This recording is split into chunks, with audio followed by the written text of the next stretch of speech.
मैं Sudhir Kumar Sattar memorial college of education Phulwarisharif Patna के माध्यम से आज बीएड सेकेंड ईयर के कोर्स 9 असेसमेंट फॉर लर्निंग के अंतर्गत एक टॉपिक है जिसका नाम है असेसमेंट टूल्स। इसकी चर्चा करेंगे। हालांकि इसके दो टॉपिक की चर्चा कक्षा में हम कर चुके हैं और लिखवा भी चुके हैं। उसके बारे में एक शॉर्ट ब्रीफली बताएंगे और बाकी शेष 4 पॉइंट को विस्तार से बताएंगे। तो इसके टूल्स जो है असेसमेंट टूल्स 6 प्रकार के हमको देखने को मिलते हैं। ये जो 6 टाइप्स मिलते हैं, पहला जो है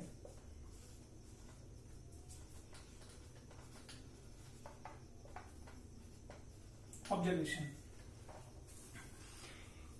ऑब्जर्वेशन के माध्यम से छात्रों को असिस्ट किया जा सकता है। यह जो है हमको 2 प्रकार के देखने को मिलता है। ऑब्जर्वेशन भी 2 प्रकार का होता है। एक होगा डायरेक्टली यानी प्रत्यक्ष और दूसरा इनडायरेक्टली यानी अप्रत्यक्ष।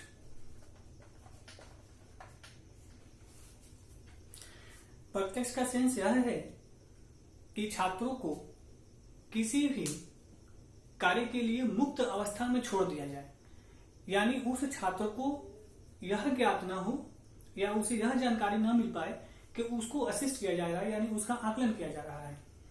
इसलिए उसके साथ रहकर भी उस छात्र का आकलन किया जा सकता है, जो प्रत्यक्ष ऑब्जर्वेशन में आएगा।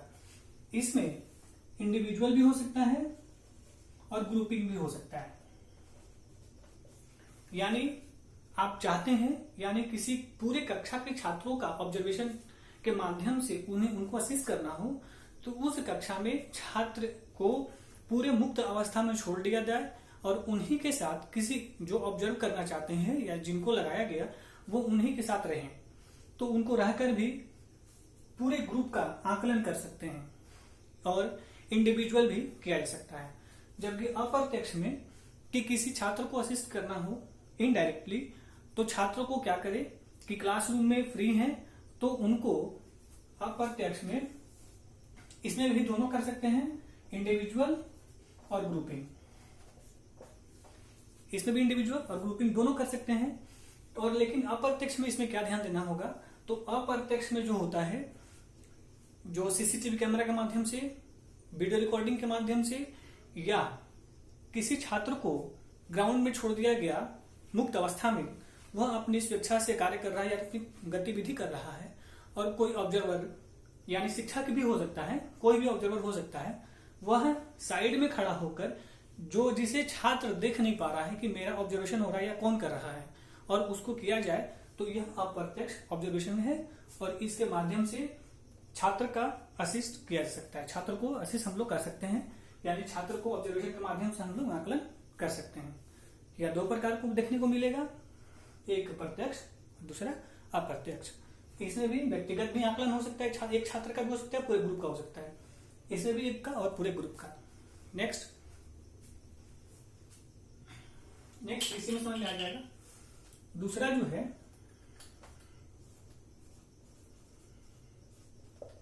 चेकलिस्ट। असेसमेंट टूल्स का दूसरा जो पार्ट है वह है चेकलिस्ट। इसमें छात्रों से यस नो, किया या नहीं किया, हाँ या नो जैसे प्रश्नों से उनका ऑब्जर्व यानी उनका आकलन कर सकते हैं। जैसे कक्षा में कोई टीचर शिक्षक गए और पूछे कि आप लोगों को कोर्स 9 में असेसमेंट टूल्स की पढ़ाई हुई है या नहीं हुई है, आप लोग पढ़े हैं या नहीं पढ़े हैं, तो छात्र जो है 2 ही आंसर देंगे, यस या नो। चेकलिस्ट के माध्यम से पता चल गया कि छात्र यानी कक्ष में इस असेसमेंट टूल्स की पढ़ाई नहीं हुई है। दूसरा, क्लासरूम में असेसमेंट टूल्स की पढ़ाई हो गई है, मान लिया जाए कि पढ़ाई हुई है, तो पढ़ाई हो गई है तो क्लासरूम के किसी भी बच्चे को रैंडम उठाकर यह पूछा जा सकता है कि क्या आपको असेसमेंट टूल्स आप पूरा समझ गए हैं, तब उस छात्र का उत्तर होगा यस या नो, यानी वो पढ़ाई हो गई है। अगर समझ में नहीं आया है तो नो, आया है तो यस, यानी नहीं आया है कट जाएगा। यानी छात्र से पूछा जाएगा कि आपको असेसमेंट टूल्स समझ में आया है, तो छात्र को समझ में आया होगा तो टिक आउट करेगा, और नहीं आया होगा तो कट करेगा। ठीक है, यानी इस चेकलिस्ट के माध्यम से आप किसी भी क्षेत्रों का कक्षा कक्ष के बाहर भी अपने सामान्य जीवन में भी चेकलिस्ट के माध्यम से आकलन कर सकते हैं। जैसे माना जाए कि आपसे कोई यह पूछ दे, आपसे कोई यह पूछे आउट ऑफ कॉलेज में कि आपके महाविद्यालय में एक लिस्ट आपको दे दे, सूची दे दे, और आपसे बोले कि आपके महाविद्यालय में क्या है क्या नहीं है, तो उस चेकलिस्ट, उसी को बोलेंगे चेकलिस्ट, और उसी को देखेंगे कि उसमें क्या क्या लिखा हुआ है। अगर लिखा है ग्राउंड है तो टिक आउट, ग्राउंड नहीं है तो नहीं है, कट कर देंगे। पूछा जाए कि आपके पास क्या कोल्ड वाटर की व्यवस्था है, ठंडे पानी गर्मी में, तो है तो टिक आउट, नहीं है तो नहीं करेंगे। यानी अगर माना जाए स्मार्ट क्लास की व्यवस्था है कॉलेज में, आपकी नहीं है तो नहीं है, रहेगी तो टिक आउट करेंगे। इस तरह से व्यवस्था आप चेकलिस्ट के माध्यम से आप कर सकते हैं। यह आपका ऑब्जर्वेशन का भी, ये असेसमेंट टूल्स का ये दूसरा पॉइंट है। ये दोनों के बारे में क्लासरूम में समझा भी दिए हैं और लिखवा भी दिए हैं।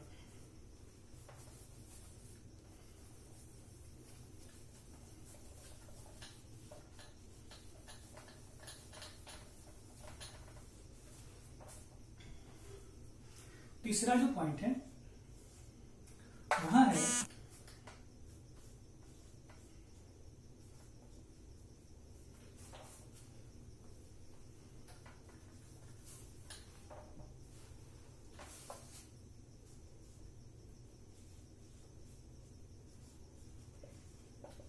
पोर्टफोलियो।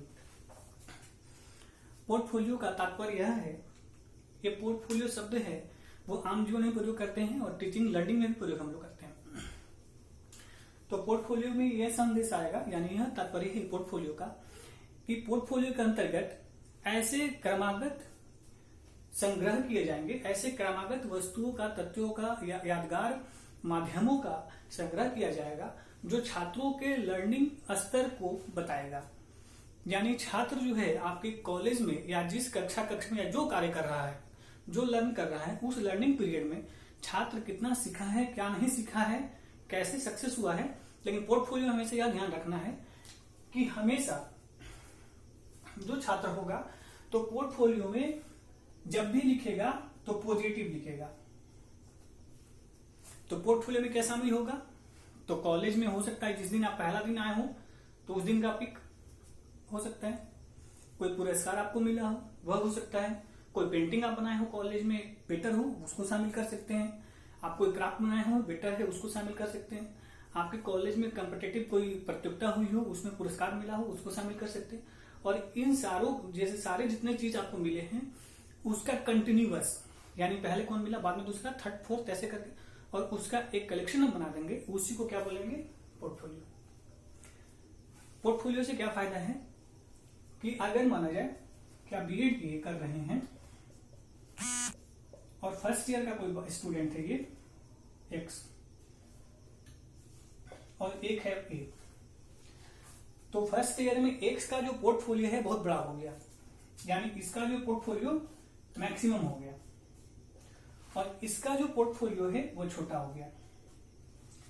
तो यह जब सेकेंड ईयर में आएगा तो यह कोशिश करेगा, क्योंकि फर्स्ट ईयर में पोर्टफोलियो इसका बड़ा हुआ, तो जो स्टूडेंट या नहीं भी बनाए होंगे, बहुत ऐसे स्टूडेंट होंगे जिनका पोर्टफोलियो जीरो भी होगा यानी नहीं भी होगा, तो वो क्या होगा, प्रथम वर्ष के समापन के बाद वो मोटिवेट होंगे, यानी मानसिक रूप से मनोबत होंगे, मनोबल उनको मिलेगा और मनोबल के फलस्वरूप यह प्रयास करेंगे कि उनका भी पोर्टफोलियो बड़ा हो और बने। तो इससे फायदा होगा। और इस पोर्टफोलियो के माध्यम से आप यह पता कर सकते हैं, आकलन कर सकते हैं कि छात्र जो है कितना लर्न किया है, यानी लर्निंग प्रोसेस को कितना वो अचीव कर पाया है या कितना सक्सेस है। इसके माध्यम से भी हम लोग छात्रों को असिस्ट कर पाते हैं, आकलन कर पाते हैं। ये पोर्टफोलियो शिक्षण के साथ साथ मानव जीवन में इसका बहुत विशेष महत्व है। वैश्विक स्तर पर इसका प्रयोग किया जाता है, इकोनॉमिकल क्षेत्र में विशेष रूप से भी प्रयोग किया जा रहा है। नेक्स्ट हम लोग जो है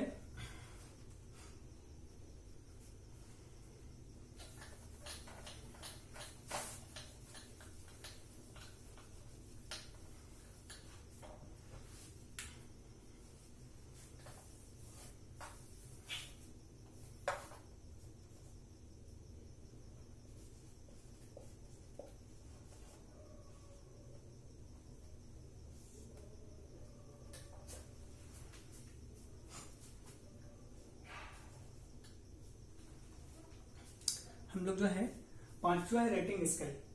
तो रेटिंग स्केल का जो संबंध हम लोग देखते हैं कि इसके लिए एक हम लोग पैमाना बनाते हैं। जैसे माना जाए एक हम लोग स्केल बना दिए 1 2 3 4 5 1, यह एक स्केल हो गया। तो इस स्केल में हम लोग क्या करते हैं कि चेकलिस्ट का जो प्रोसेस था उसको और हम लोग एडवांस बनाते हैं। यानी अगर माना जाए कि असेसमेंट टूल्स की पढ़ाई क्लासरूम में हो गई है और किसी बच्चे से पूछा गया कि क्या आपको असेसमेंट टूल्स पूरा समझ में आता है, तो चेकलिस्ट के माध्यम से अगर हम लोग कर रहे हैं तो बच्चा आंसर देगा क्या, यस या नो, दोनों में से कोई देगा। लेकिन यह भी हो सकता है कि असेसमेंट टूल्स 6 है तो बच्चे को 3 अच्छे से समझ में आया हो, 3 नहीं समझ में आया हो, या 2 समझ में आया हो, 4 नहीं समझ में आया हो, या 4 समझ में आया हो, 2 नहीं समझ में आया हो। तो इसी को और बेटर बनाने के लिए रेटिंग स्केल आया गया कि रेटिंग स्केल के माध्यम से असिस्ट जब करेंगे बच्चे को तो बच्चा जो स्टूडेंट्स होंगे, स्टूडेंट क्या बताएंगे कि यहां हो जाएगा माइनस, ये हो गया प्लस, यानी मिनिमम आ रहा है और यहां ज्यादा आ रहा है। तो पूछा गया बच्चे से स्केल रेटिंग स्केल पे कि आप लोग क्या करें, सारे क्लासरूम के बच्चे को दे दिया गया रेटिंग स्केल के माध्यम से कि किसको कितना असेसमेंट टूल समझ में आया है। तो बहुत सारे बालक जो हैं स्टूडेंट्स हैं वो 2, जैसे माना जाए 1 3 4 5, ये हो गया रेटिंग स्केल। तो कोई टिक करेगा इसमें, कोई करेगा इसमें, कोई इसमें कर दिया, कोई इसमें कर दिया, कोई इसमें, कोई इसमें, या कोई इसमें। इस तरह से जब लास्ट में हम लोग आकलन करेंगे, लास्ट में तो पता कर पाएंगे पूरे क्लासरूम में कि छात्र कितना जो है कंप्लीट यानी पूर्ण रूप से असेसमेंट टूल को समझ पाए हैं। बहुत ऐसे कितने स्टूडेंट हैं जिनको समझ में नहीं आया है। तो यह जो है चेक लिस्ट के कॉन्सेप्ट को और सार्थक बनाता है। इसी की माना जाता है कि चेक लिस्ट में कभी कभी जो है त्रुटि आ जाती है कि बालक जो है कुछ जानता था उसको नहीं बोलना पड़ा, यानी नहीं जाना, सामने वालों को समझ आएगा एकदम नहीं जानता है जबकि बालक कुछ जानकारी रखता था। तो रेटिंग स्केल आया तो रेटिंग स्केल से यह स्पष्ट हो गया कि रेटिंग अगर वो बालक जो 3rd दिया यानी वो 50% जानकारी उसको है, तो यह स्पष्ट करता है। इसके माध्यम से हम लोग किसी भी छात्र को, पूरे कक्षा को या पूरे समूह को हम लोग असिस्ट कर सकते हैं, जान सकते हैं। और यह भी याद रखना है हमेशा कि जब भी होगा ये आपको नंबर स्केल तो ऑड नंबर में भी होगा,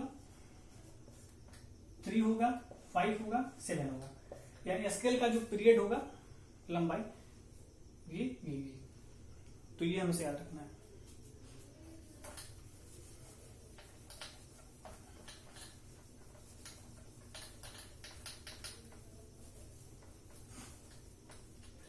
अब जो है हम लोग का 5वां जो है एनेक्डोटल रिकॉर्ड।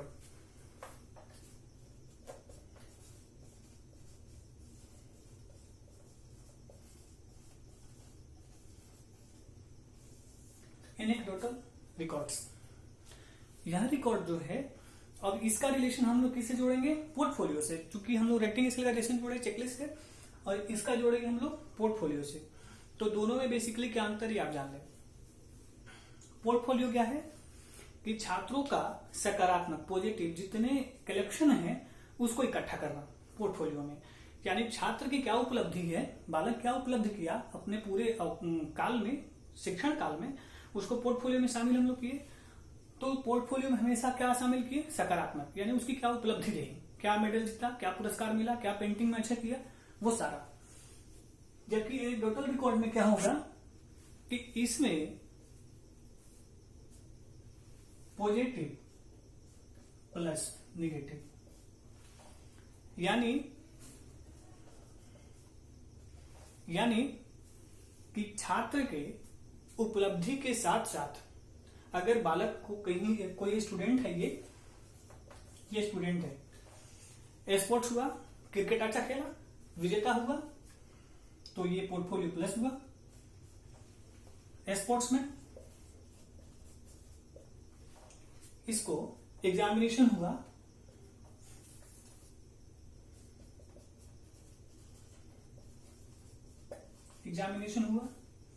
यह छात्र क्या हो गया, फेल हो गया यानी माइनस हो गया। तो इस जब एनेक्डोटल रिकॉर्ड जब बनेगा तो उसमें इसके उपलब्धि की भी चर्चा होगी यानी रिकॉर्ड रखे जाएंगे, और इसके निगेटिविटी यानी कहाँ कहाँ असफल हुआ है, कहाँ फेल हुआ है, उसका रिकॉर्ड रखा जाएगा। और लास्ट में इसका आकलन किया जाएगा कि छात्र में क्या सुधार की व्यवस्था है और किसे प्रोत्साहित की जाने की व्यवस्था है, यानी उसको कंटिन्यूटी बनाए रखें। इस एनेक्डोटल रिकॉर्ड का सबसे ज्यादा विशेष महत्व है क्योंकि यह सकारात्मक और नकारात्मक दोनों तत्वों का यानी दोनों आपकी उपलब्धियों का चर्चा एक साथ करता है, इसलिए इसे हम लोग विशेष मानते हैं असेसमेंट, मतलब असेसमेंट फॉर लर्निंग के टॉपिक असेसमेंट टूल्स में।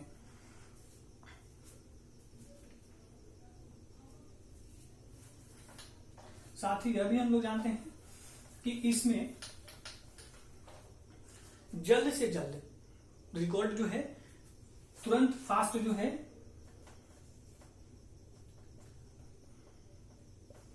फास्टली रिकॉर्ड आपको मिलेगा, positive negative positive positive negative negative positive.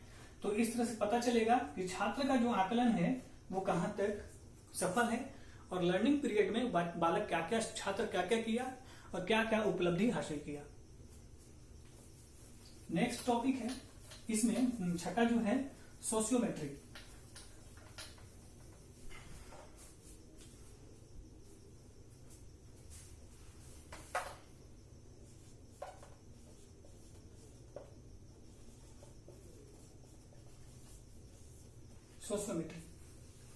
Sociometry एक ऐसा माध्यम है जिससे क्लासरूम के छात्र से ही दूसरे छात्र के व्यवहार का जानकारी प्राप्त कर सकते हैं, व्यवहार का भी उपलब्धि का भी, यानी ग्रुप का भी प्रयोग कर सकते हैं या एक क्लासरूम का। जैसे माना जाए कि बीएड के क्लासरूम आपका ए है, तो ए में आपके टोटल 50 स्टूडेंट हैं। तो 50 स्टूडेंट में यह कहा गया 5 छात्रों को इसमें से सिलेक्ट किया गया।